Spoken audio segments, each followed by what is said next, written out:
Okay, Samsung Galaxy Z fold 6 foldable series का 6th phone, fold 4 और अगर 5 की हम बात करें तो डिज़ाइन में कोई चेंजेस नहीं थे, लेकिन फोल्ड 6 में हमें डिज़ाइन में बहुत सारे चेंजेस मिल रहे और आप इजीली उसे पहचान भी सकते हो। और अगर सबसे बेस्ट चेंज की हम बात करें तो वो है foldable smartphone with AI। Okay okay, सारे स्पेसिफिकेशंस डिटेल में जानते हैं। फ्रेम को पूरी तरीके से फ्लैट किया है, प्रॉपर बॉक्सी डिज़ाइन में फ़ोन मिलता है, रेक्टेंगुलर शेप और शार्प कॉर्नर है। वेट को कम किया है, फोल्ड 5 253 ग्राम का है और फोल्ड 6 240 ग्राम का है। कंपेयर के लिए अगर हम S24 अल्ट्रा की बात करें तो वो 243 ग्राम का है। मतलब जो फोल्डेबल स्मार्टफोन है वो नॉर्मल फ़ोन के वेट के पास आ रहे हैं। बाकी बैक साइड ग्लास और फ्रेम एल्यूमिनियम का है। साथ ही कैमरा अलाइनमेंट में भी, अलाइनमेंट नहीं बोल सकते वैसे, कैमरा के डिज़ाइन में भी चेंजेस है और कैमरा के लेंस के ऊपर हमें रिंग जैसे पैटर्न्स मिल रहे हैं और हिंज को भी स्लाइटली इम्प्रूव किया है। वही अगर हम स्पीकर्स की बात करें तो वो भी इम्प्रूव किए हैं और सिम ट्रे में 2 सिम लगा सकते हो और वैसे ई सिम का सपोर्ट भी मिलता है। ये हुए सारे फिजिकल चेंजेस। अब इंटरनल चेंजेस की बात करते हैं। दोनों ही डिस्प्ले बेजल्स को कम किया है और दोनों ही 2600 निट्स ब्राइटनेस के साथ आते हैं। बॉक्सी डिज़ाइन होने की वजह से बाहर की स्क्रीन जो है वो प्रॉपर फ़ोन की फील आती है, जो कि ज़्यादा यूजेबल भी लगता है। बाकी दोनों ही 120 हर्ट्ज एमोलेड डिस्प्ले है और HDR10+ का सपोर्ट भी मिलता है।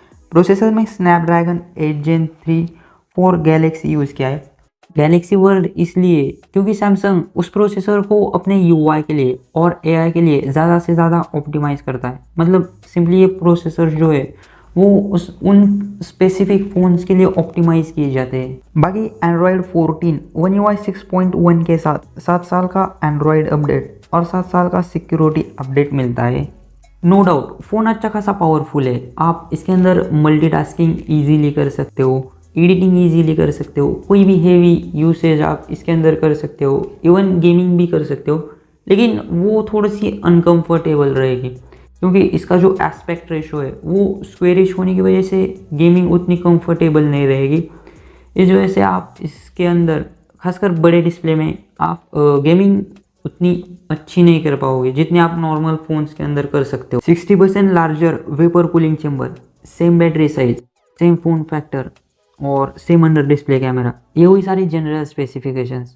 अब बात करते हैं सैमसंग फोल्ड विथ AI की।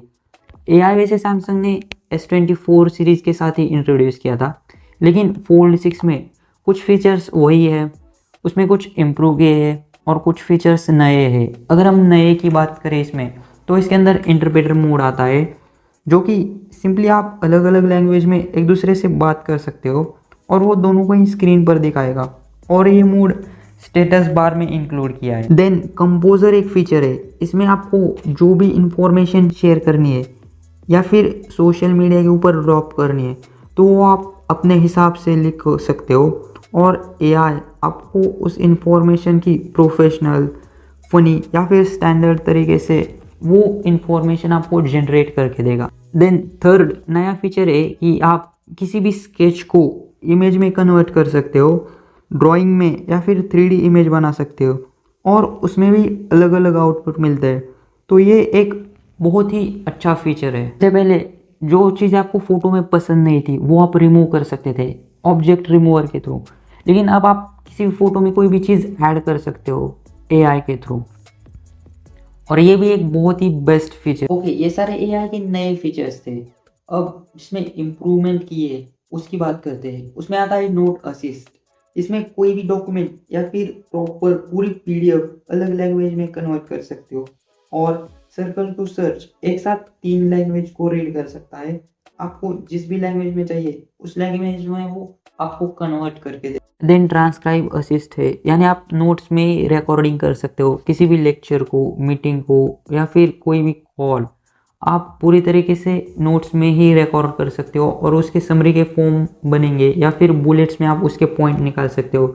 मतलब किसी भी लेक्चर को आप बुलेट फॉर्म में निकाल सकते हो गया आपका लेक्चर। और साथ ही गूगल के थ्रू आप किसी भी इक्वेशंस को भी सॉल्व कर सकते हो। अब जो पहले से ही live translator, wallpaper generator, theme create करना, गैलरी में फ़ोटो को रिसाइज करना, वो सारे फीचर्स तो आपको मिलते ही है। बाकी कैमरा में कोई चेंजेस नहीं है और आप कैमरा सैम्पल्स भी देख सकते हो, लेकिन प्राइसिंग में बहुत बड़ा चेंज है। प्राइस 10,000 से इंक्रीज़ हुआ है और इसके अंदर हमें 1 TB वाला जो ऑप्शन है वो तो 2 लाख के ऊपर मिल रहा है। बाकी आप ऑफ़र वगैरह देख सकते हो और इसमें 3 कलर ऑप्शंस भी मिलते हैं, वो आप सब कुछ वेबसाइट के ऊपर देख सकते हो। इस वीडियो में मैंने फोल्ड 5 के मुकाबले फोल्ड 6 में क्या क्या नए चेंजेस है और AI के क्या नए फीचर्स है, इसके ऊपर ज़्यादा से ज़्यादा फोकस किया था। और इस वीडियो में वैसे इतना ही था, लेकिन सैमसंग ने जो AI को रिप्रेजेंट किया है, सैमसंग का जो वो लोगो है मैजिकल सा, हाँ कि लगता है अब कुछ जनरेट होके आएगा। और जब जनरेट भी होता है तो जो लास्ट में रिजल्ट है वो बहुत ही अच्छे हमें देखने के लिए मिलते हैं। और एप्पल ने AI का यूज़ एप्पल इंटेलिजेंस नाम करके यूज़ किया है। तो अब देखते हैं सैमसंग के मैजिकल AI के सामने एप्पल अपना एप्पल इंटेलिजेंस कहाँ तक इम्प्रूव कर पाता है। बाकी इस वीडियो में इतना ही था। अगर वीडियो आपको अच्छी लगी तो आप लाइक कर सकते हो। मिलते हैं हम नेक्स्ट वीडियो में। Bye bye.